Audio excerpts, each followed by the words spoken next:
Hi everyone, welcome to खुशी की दुनिया। खुशी की दुनिया में आपका बहुत बहुत स्वागत है। हमने हमेशा सुना कि time is the most valuable assets, लेकिन नई रिसर्च कहती है कि focus is the most available assets. And क्या आप आसानी से डिस्ट्रैक्ट हो जाते हैं क्या? कि वो क्या है जो आपको कोई काम करने के लिए मोटिवेट करता है? कंसंट्रेशन ऐसी स्किल नहीं है जो आप आसानी से पा सकते हैं, लेकिन कोई भी एक बार में घंटों तक कंसंट्रेट करना सीख सकता है। बदले में हम अपने मन के भटकने को कम कर सकते हैं, टाल मटोल की आदत कम कर सकते हैं और लेजर शार्प फोकस पा सकते हैं। आज की बुक समरी इसी बारे में है। चलिए स्टार्ट करते हैं आज की समरी। तो आज की बुक समरी है laser sharp focus, full guide to improve concentration, maximise to productivity and fast track to success, जिसे लिखा है जॉनियन जैक्स ने। तो ये एक एंटरप्रेन्योर है। उन्होंने बिजनेस करते हुए डॉक्टर बनने की ट्रेनिंग ली। उन्होंने अपने समय को अच्छी तरीके से मैनेज करना सीखा और अपने मोटिवेशन और प्रोडक्टिविटी को फिर से पाने में हमें मदद करती है ये बुक। चलिए स्टार्ट करते हैं आज की book summary, laser sharp focus by Joanna Jast. आज के समय में अगर हम मल्टीटास्किंग नहीं करें तो हमको अनप्रोडक्टिव के रूप में देखा जाता है। लोग अक्सर एक समय में कई चीज़ें कर रहे होते हैं, जैसे हम अपना फ़ोन इस्तेमाल करते हुए अपने दोस्त से बात भी करें और अपने साथ जुड़ी हुई कोई चीज़ें फाइनलाइज भी कर रहे हैं। इसके बाद भी लोगों को आश्चर्य होता है कि जब दिमागी रूप से थक जाते हैं। हमको दिमागी रूप से थक जाने का कारण है कि हम लगातार एक साथ बहुत सी चीज़ें कर रहे होते हैं। क्या आप जानते हैं प्रोडक्टिविटी टाइम का 40% सिर्फ इसीलिए बर्बाद हो जाता है क्योंकि हम एक काम से दूसरे काम में शिफ्ट करते हुए एक मेंटल ब्लॉक का सामना करते हैं। इसे रोकने की ज़रूरत है। हमको एक समय में सिर्फ एक काम पे ही फोकस करना चाहिए। इससे हम थकेंगे नहीं और इस बात की गारंटी भी देगा कि हम अपना काम पूरा कर पाएंगे। कामयाब होने के लिए लेजर शार्प होना, फोकस होना ज़रूरी है। What is focus and how does it work, इस चैप्टर के साथ इस लर्निंग जर्नी की स्टार्ट करते हैं। फोकस एक ऐसी चीज़ है जिसको बहुत से लोगों को बहुत सी ज़्यादा ज़रूरत है। फोकस करना मुश्किल है क्योंकि हमको इस चीज़ में लंबे समय तक ध्यान बनाए रखना जरूरी है। फोकस बनाए रखना सबके लिए एक जैसा काम नहीं करता। इसका क्या मतलब है? इसका मतलब ये है कि फोकस कर पाने एक ऐसी स्किल है जिसे हर दिन सीखने और सुधारने की ज़रूरत है। हमारी सिचुएशन, स्किल और माहौल का भी इसमें बहुत बड़ा असर पड़ता है। फोकस दो तरीके की होती है, ऑटोमेटिक अटेंशन और इंटेंशनल अटेंशन। यहाँ याद रखना ज़रूरी है। हालांकि इस ऑथर ने बुक्स में फोकस और अटेंशन का दोनों का इस्तेमाल अदल बदल कर दिया, लेकिन असल में इन दोनों का मतलब एक ही है। जैसे कि ऑटोमेटिक अटेंशन थोड़े समय के लिए होती है, या आमतौर पर 1 मिनट से भी कम समय तक की होती है। ऑटोमेटिक अटेंशन हमारे आसपास के खतरों को भांपने के लिए होती है। इस तरह का फोकस अचानक होने वाली चीज़ों पर जाता है, जैसे रोशनी का चमकना, अचानक किसी का आवाज़ होना। ऑटोमेटिक अटेंशन हमारे पेट की परेशानी या सर दर्द होने पर भी अलर्ट करती है। इंटेंशनल अटेंशन तब होती है जब हम किसी चीज़ पे फोकस करना चाहते हैं। इसका टाइम स्पेंड 10 मिनट से ज़्यादा नहीं होता। ये ज़्यादा नहीं है, लेकिन हम अच्छी बात है कि हम इस थोड़ी सी मेहनत करने के बाद ये टाइम्स को बढ़ा सकते हैं। और इसी तरीके से हम सेकंड चैप्टर में जानेंगे कि setting goals, why it's important for better focus and how to do it. तो इसमें हम लोग जानेंगे, हम सभी गोल्स को सेट करने और इसके अलग अलग टाइप्स के बारे में अच्छे से जानते हैं। हमने न जाने कितनी बार स्मार्ट गोल्स और इसके अलग अलग टाइप्स के बारे में सुना ही है, लेकिन गोल सेट करने का बेहतर फोकस से जुड़े होने का एक कारण है। ऐसा इसीलिए है क्योंकि अगर हम किसी चीज़ में सक्सेसफुल होना चाहते हैं तो हमको ये जानना जरूरी है कि हम कहाँ होना चाहते हैं। क्या आप अपने फोकस स्किल को बेहतर करना चाहते हैं लेकिन आपका कोई एम नहीं है, तो ये हमारे स्किल को बर्बाद करना होगा। यहाँ कहने की भी जरूरत नहीं कि हमको इसका कोई सॉलिड रिजल्ट नहीं मिलेगा। गोल सेट करना हमको साफ देखने में मदद करता है। इससे हमको यह समझने में आसानी होती है कौन सी चीज़ हमारे ध्यान देने के लायक है और कौन सी नहीं। इससे हम चीज़ों को अहमियत दे पाते हैं और ये जान पाते हैं कि कौन सी चीज़ हमको आगे जा कर के फ़ायदा देगी। क्लियर गोल्स होने से हम मजबूत रहने के लिए भी मोटिवेट हो सकते हैं। जब हम जानते हैं कि हमको क्या चाहिए तो हम आसानी से हार नहीं मानते और जितने कमिटेड रहेंगे उतना ही अच्छा है। हमारा परफॉर्मेंस जितना अच्छा होगा, हमारे कामयाब होने के चांस उतने ही ज़्यादा होंगे। लेजर शार्प फोकस के लिए गोल सेट करने के 5 स्टेप्स है। सबसे पहले अपने खुद के लिए मीनिंगफुल गोल सेट करिए। ज़्यादातर समय हमारे गोल्स हमारे खुद के नहीं होते हैं। हो सकता है कि हमने वो गोल सेट किए जो हमारे पेरेंट्स या टीचर ने चुने हो। ऐसा लगता है कि हम उन गोल्स पर ज़बरदस्ती काम कर रहे हैं, तो हम ऐसा क्या कर सकते हैं जैसे गोल हमारे लिए मीनिंगफुल बन जाए। हम उसे रीफ्रेम कर सकते हैं। जैसे हमारे पेरेंट्स हमेशा चाहते हैं कि हम डॉक्टर बने, हालांकि ये गोल हमने नहीं चुना, लेकिन हम डॉक्टर बनने की कोशिश करते हैं।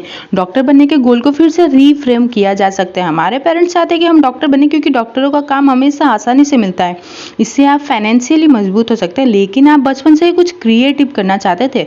हो सकता है कि आप बड़े होकर के पेंटर या आर्टिस्ट बनना चाहते हैं। अगर आप पेरेंट्स की मर्जी के खिलाफ नहीं जा सकते तो डॉक्टर बनने के गोल को रीफ्रेम करिए। आप लोगों को इसे कुछ लोगों के लिए कुछ करने के मौके को देख सकते हैं। आप उन लोगों की मदद कर सकते हैं जो हॉस्पिटल जाना अफोर्ड नहीं कर सकते। आप बीमारों को लंबी जिंदगी जीने में हेल्प कर सकते हैं। डॉक्टर बनना आपको फाइनेंशियली सिक्योर बना सकता है। अब जब आपके पास में एक स्टेडी इनकम है तो आप बाद में पेंटिंग या किसी और शौक को फॉलो कर सकते हैं।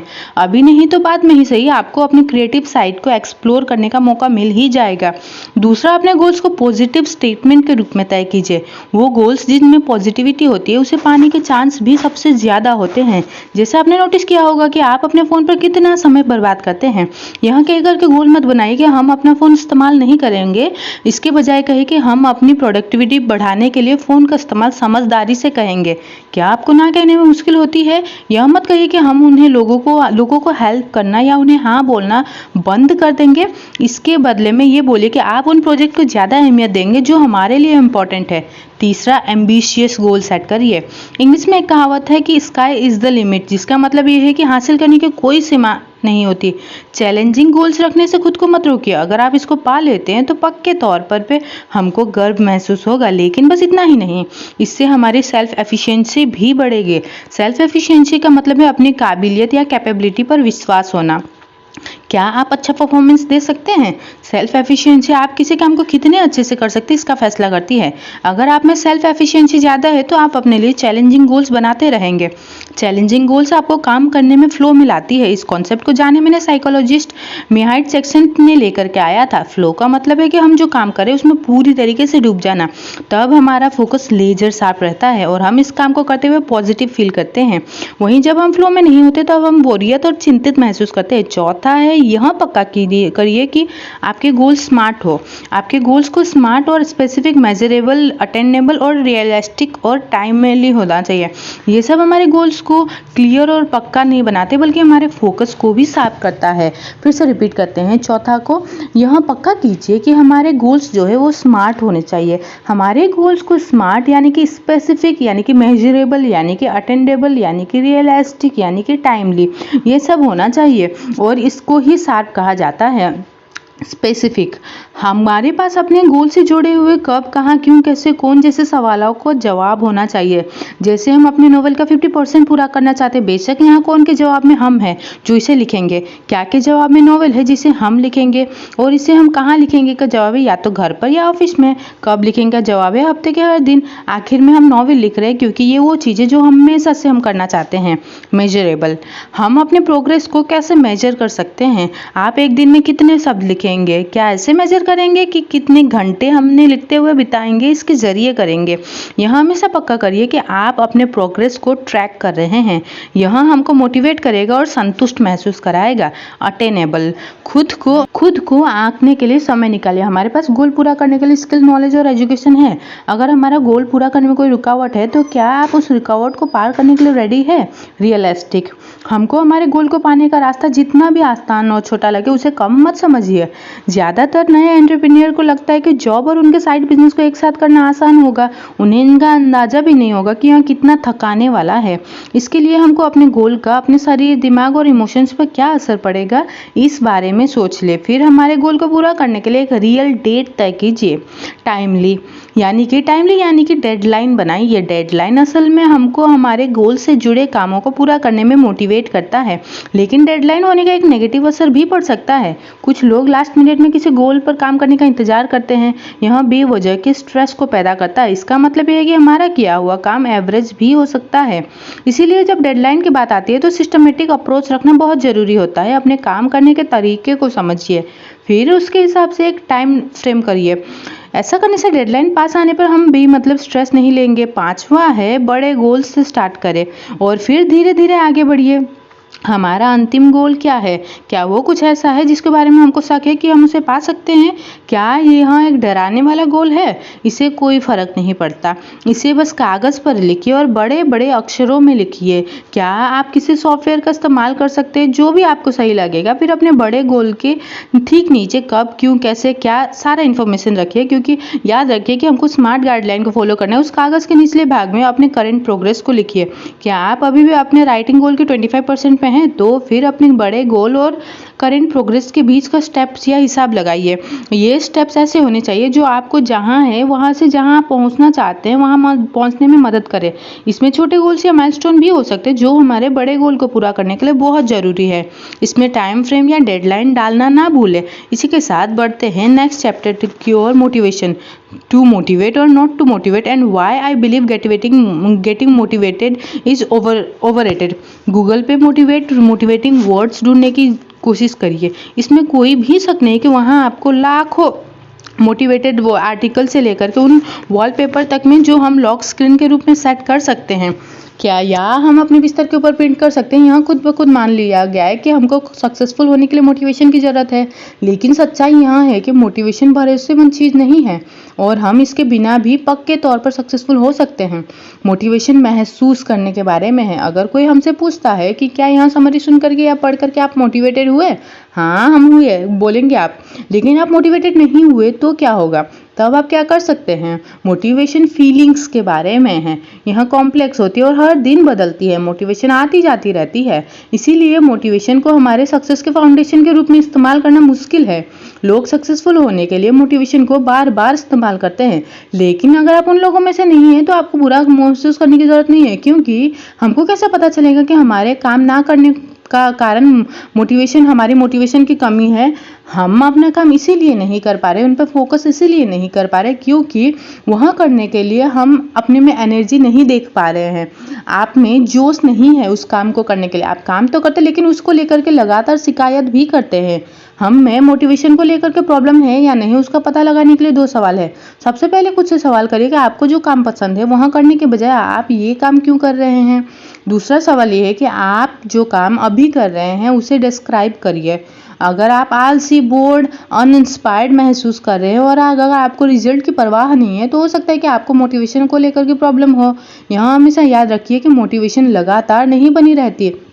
हो सकता है कि शुरू में इस काम को लेकर के आप इंटरेस्टेड हो, लेकिन बाद में ही आपको बोझ महसूस होने लगा तो आप इस काम के साथ आगे कैसे बढ़ेंगे।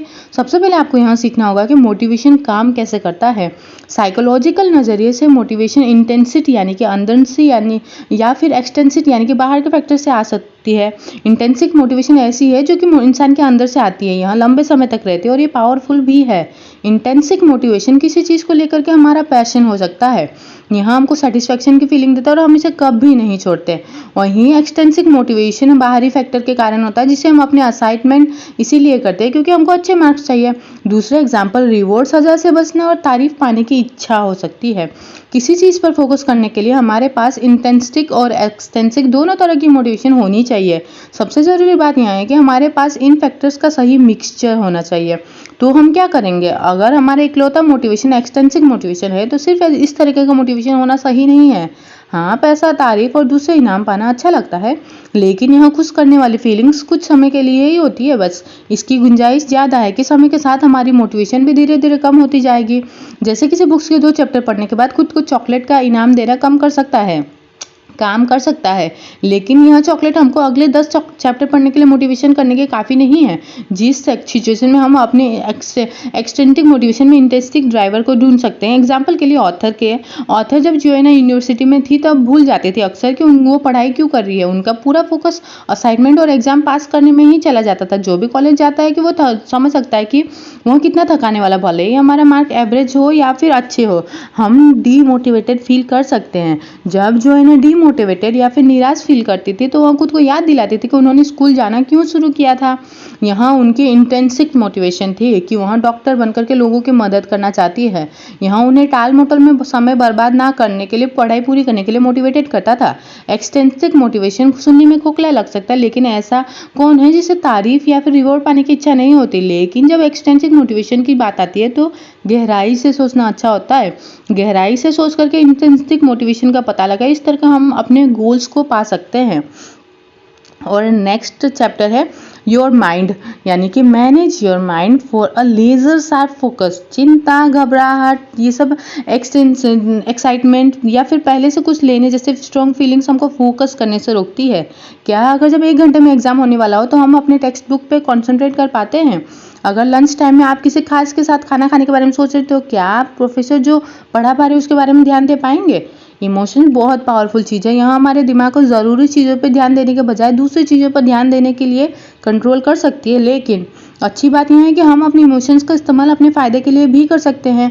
हम अपने फीलिंग्स का इस्तेमाल करके लंबे समय तक फोकस ले सकते हैं। इमोशंस हमारी ज़िंदगी को रंगीन बनाती है। जब हम नेट पे क्यूट एनिमल्स के वीडियो देखते तो हम तुरंत खुश महसूस करते हैं। यह कहने की ज़रूरत नहीं कि यह फीलिंग्स तुरंत आती है। यह उस फीलिंग्स की तरह नहीं जो हमको काम या प्रोजेक्ट पूरा करने के बाद आती है। इसीलिए काम को कल पर टालने या टाल मटोल करने की लत लग जाती है, क्योंकि हमको तुरंत मिलने वाले सेटिस्फेक्शन, खुशी या रिवॉर्ड से अच्छा फील होता है। तो हम इमोशंस को मैनेज करने के लिए क्या कर सकते हैं, चाहे वो नेगेटिव हो या पॉजिटिव। हमारे इमोशंस ध्यान भटकाने का काम कर सकते हैं। अपने इमोशंस को बेहतर तरीके से मैनेज करने के लिए यहाँ 5 स्टेप्स बताए गए हैं। सबसे पहले कि अपने ऑफिस का काम ऑफिस में और घर की परेशानी को घर पर ही छोड़ दें। दूसरे शब्दों में किसी नेगेटिव इवेंट के बोझ को अपने ऊपर दिन भर हावी ना होने दें। किसी अच्छी घटना को लेकर के हम खुश रह सकते हैं, लेकिन कोशिश करें कि हमारे खुश होने का जो कारण है वहाँ हमारे घर या ऑफिस में ही छोड़ दें। इस तरह हमारे मन में कोई ख्याल नहीं चलेगा। जैसे हम दरवाजा बंद करते तो ये इमेजिन करें कि आप उन इवेंट को दरवाजे के पीछे ही छोड़ रहे हैं जो हमारे इमोशंस को ट्रिगर करते हैं। दूसरा, अपने दिमाग को शांत रखें और खाली रखें। हमको हमारे काम और घर को पूरी तरीके से अलग अलग रखने की ज़रूरत है। इस तरह हम एक जगह के इमोशंस इवेंट्स को दूसरी जगह नहीं ले जाएंगे। जोइना अपने दिमाग को शांत करने के लिए वॉक करके फ्रेश महसूस करती थी। आप कुछ पढ़ भी सकते हैं या फिर म्यूजिक सुन सकते हैं। तीसरा है नींद। ज़रूरत के हिसाब से सो करके अपनी थकान मिटाइए। नींद बहुत ज़रूरी है। नींद में ही इफेक्टिव लर्निंग और मेमोरी फॉर्मेशन भी होता है। आज के समय में कम सोने को अच्छा बताया जाने लगा है। अगर आप अच्छी तरीके से आराम नहीं करेंगे तो यहाँ हमारी मेहनती होने की निशानी में आ जाती है। इससे सावधान हो जाइए। हमको इस तरीके से सोचना बंद करने की ज़रूरत है। नींद की कमी हमको चिड़चिड़ा बनाती है और यहाँ हमारे इमोशंस को हैंडल करने की एबिलिटी को भी कम करती है। नींद की कमी से हम अपने इमोशंस को खुद पे हावी होने देते हैं। हमारे दिमाग को जब आराम की ज़रूरत है उसे आराम दीजिए। 15-20 मिनट की पावर नैप हमको रिचार्ज कर सकती है। चौथा, हल्के से और आराम से काम करिए। चौथे स्टेप्स में रिजल्ट आने में थोड़ा समय लगेगा, लेकिन इसका असर हमारे लिए अच्छा हो सकता है। हर एक चीज़ को हमारे इमोशनल इन्वेस्टमेंट की ज़रूरत नहीं होती है। मान लीजिए कि आप लगभग हर बात पे आसानी से परेशान या नाराज़ हो जाते हैं। एक साइन है कि हमको ये सोचने की ज़रूरत है कि हमारी ज़िंदगी में क्या इम्पोर्टेंट है। इससे हमको पता चलेगा कि हम छोटी छोटी बातों पर ओवर रिएक्ट कर रहे हैं और यहाँ हमारी ज़िंदगी में बहुत सी जगह और एनर्जी ले सकता है। इसीलिए जो हमारी ज़िंदगी में ज़रूरी नहीं है उसे खुद से दूर कर दीजिए। हाँ, सोशल मीडिया स्क्रॉल करना रिलैक्सिंग हो सकता है, लेकिन यह बहुत ज़्यादा स्ट्रेस भी पैदा कर सकता है। हमको दूसरों से कंपेयर करने में रोक नहीं पाएंगे और यहाँ कहने की ज़रूरत नहीं कि हमारा बहुत टाइम बर्बाद करता है। 5वां, अपना काम करने के लिए बैठने से पहले एक इमोशनल डंप लीजिए। इसका मतलब अपनी उन फीलिंग्स को बाहर निकलना जो हमारे अंदर भरी हुई है। इसमें हमको एडवाइस या सपोर्ट नहीं मांगा है। इसमें सिर्फ हमारी फीलिंग्स को बाहर निकालना है। अगर आप किसी दोस्त के सामने निकालना चाहते हैं तो उन्हें आपको ऐसा करने का कारण बताएं। हम उन्हें बताएं कि हम सलाह नहीं मांग रहे, हम उनके कमेंट्स नहीं सुनना चाहते, बस हम इतना चाहते हैं कि कोई आपको सुने। अगर यह तरीका अनकंफर्टेबल है तो आप अपने थॉट्स में जर्नल में लिख सकते हैं। जर्नल लिखना एक ऐसा इफेक्टिव तरीका है जिसमें हमको अपने फीलिंग्स की भड़ास निकालने के लिए किसी दूसरे इंसान की ज़रूरत नहीं होती। हम जो असल में महसूस करते हैं उसे दबाइए मत, उसमें काट छाट मत करिए, उसे वैसे का वैसा लिखिए। ऐसा करना हमको आखिर में हल्का महसूस करा सकता है। अगर आपका मन हमेशा भटकता रहता है तो हमको फोकस करने के लिए यहाँ 3 चीज़ें कर सकते हैं। पहले, अपने मन को डी क्लटर करिए। यानी वहाँ से बेकार की चीज़ें हटा दीजिए। इमेजिन करिए कि आप एक दिन के बिखरे हुए ऑफिस में काम कर रहे हैं, यह हमको प्रोडक्टिव नहीं होने देगा और यही हमारे दिमाग के लिए भी कहा जा सकता है। हमको इसे साफ करना होगा। इसके बाद हमेशा अपने आसपास एक स्टिकी नोट या नोटबुक रखिए। हम अक्सर कोई काम करते हुए इसीलिए भटक जाते हैं क्योंकि हमारे दिमाग में बहुत कुछ चलता रहता है, हर आइडियाज़ आते रहते हैं। दूसरा, एक सिस्टम बनाइए। अगली बार जब हमारा मन भटके तो नोटबुक की मदद लीजिए और हमारे दिमाग में जो चल रहा है उसे तुरंत लिख लीजिए। इस तरह हमें क्लियर बाउंड्री बना पाएंगे। हमने पहले ही आइडिया लिख लिया जो हमें भूलेंगे नहीं। जब हम अब इसके आइडिया पे काम करेंगे तो हमारे पास जो खाली समय होता है वो कर सकते हैं। तीसरा, इसे आइडेंटिफाई करिए, इस एक्सेप्ट करिए और फिर जाने दीजिए। इस बात को समझिए कि हमारा ध्यान भटक रहा है। खुद से कहिए कि मैं फिर से उस ख्याल से डिस्ट्रैक्ट हो रहा हूँ या हो रही हूँ। फिर कहिए, लेकिन मुझे इस काम पर फोकस करने की ज़रूरत है। एक फिजिकल और या सेंसरी एक्शन लीजिए ताकि हम डिस्ट्रैक्टेड होने की हालत से फोकस ढूंढने की हालत में आ सके। जैसे कुछ लोग अपनी कलाई पे हल्के से पिंच करते हैं। ऑथर जोएना अपनी नाक छूती है, यह उनके लिए फोकस करने का साइन है। हमारे दिमाग को इसके जरिए फिर से फोकस होने में कुछ समय लगेगा, लेकिन हम जितना ज़्यादा इसकी प्रैक्टिस करेंगे ये उतना ही ज़्यादा इफेक्टिव होता जाएगा। और अब आते हैं कंक्लूजन, यानी कि जो कुछ भी अभी तक पढ़ा उसके या सुना उसके की पॉइंट रिवाइज करेंगे। हमने इस समरी में फोकस को लेजर साफ करने के वाले फैक्टर्स के बारे में सीखा। यहाँ सिर्फ एक स्ट्रिक्ट शेड्यूल या हमेशा मोटिवेटेड होने के बारे में नहीं है। सबसे पहले हमने सीखा कि फोकस क्या है। फोकस होने का मतलब है एक ही काम पर लंबे समय तक ध्यान लगाए रखना। दूसरा, हमने सीखा कि हमारा फोकस बनाए रखने के लिए गोल सेट करना ज़रूरी है। एक गोल बनाना हमको यह समझने में मदद कर सकता है कि क्या काम समय की बर्बादी है और किस चीज़ में समय लगाना सही है। एक मीनिंगफुल गोल सेट करिए और यह पक्का करिए कि वह एक पॉजिटिव स्टेटमेंट हो। इस बात पर भी ध्यान दीजिए कि हमारे गोल्स एम्बिशियस हो और एक स्मार्ट फॉर्मेट को फॉलो करते हो। आखिर में अपने सबसे बड़े गोल्स के बारे में सोचिए और उस तक पहुंचने का रास्ता और उस रास्ते में हम अभी कहाँ हैं उसका एक मैप बनाइए। तीसरा, अपने सीख है क्या हमने सीखा कि मोटिवेशन अच्छी चीज़ है, लेकिन मोटिवेशन हमेशा एक जैसी नहीं बनी रखती। यहाँ हर दिन बदलती रहती है। लेकिन अगर हम सक्सेस तक पहुँचने के लिए मोटिवेशन चाहते हैं तो हमको पता होना चाहिए कि यहाँ दो तरीके के होते हैं, इंटेंसिक मोटिवेशन और एक्सटेंसिक मोटिवेशन। इंटरेस्टिंग मोटिवेशन वो चीज़ है जिसके बारे में हम पैशनेट होते हैं। यह हमको किसी एक स्किल या सब्जेक्ट को मास्टर करने के लिए भी मोटिवेट करता है। एक्सटेंसिक मोटिवेशन इनाम, तारीफ और कॉम्पनसेशन के रूप में आती है। हमको कामयाब होने के लिए दोनों मोटिवेटर्स के एक सही मिक्सचर की ज़रूरत है। चौथा, हमने सीखा कि अपने इमोशंस का इस्तेमाल करके कैसे फोकस करना है। इमोशंस पावरफुल होते हैं और वहाँ हम पे हावी हो सकते हैं, लेकिन अगर हम इसका इस्तेमाल अपने फ़ायदे के लिए करते हैं तो हम हर काम बहुत जल्दी पूरा कर सकते हैं। फोकस और डेडिकेशन रहना एक ऐसी आदत है जिसे हमें हर दिन प्रैक्टिस करने की ज़रूरत है। यहाँ ऐसा है जिससे हमें अपने शरीर को मजबूत बनाने के लिए रोज़ एक्सरसाइज करने की ज़रूरत है। हमें बहुत पोटेंशियल है और अनगिनत मौके हमारा इंतज़ार कर रहे हैं, तो टाल मटोल करके इन्हें बेकार न जाने दें। फोकस्ड रहिए, सही कारणों के जरिए मोटिवेटेड रहिए और कभी हार नहीं माने। अगर आप इस समरी में बताए गए सिद्धांतों का पालन करते तो दैट इज़ फॉर श्योर कि सफलता हमारे गले का हार होगी। Success is certain view. कौन सा लर्निंग पॉइंट आपको इस समरी में दिल छू गया, आपको बहुत अच्छा लगा होगा। आपके लिए अब एक इम्ब्रेजेबल मोमेंट है। इसे कमेंट सेक्शन में बता सकते हैं ताकि हम उस पॉइंट को हमेशा याद रखें और दूसरे भी उस पॉइंट से बहुत कुछ सीख सके। आपके कमेंट्स का इंतजार रहेगा और दूसरी कौन सी समरी आपको सुननी है वो भी हमें बता सकते हैं। Thank you for listening this audio. तो इसी बात पे रखिए अपना ढेर सारा ख्याल। Thank you.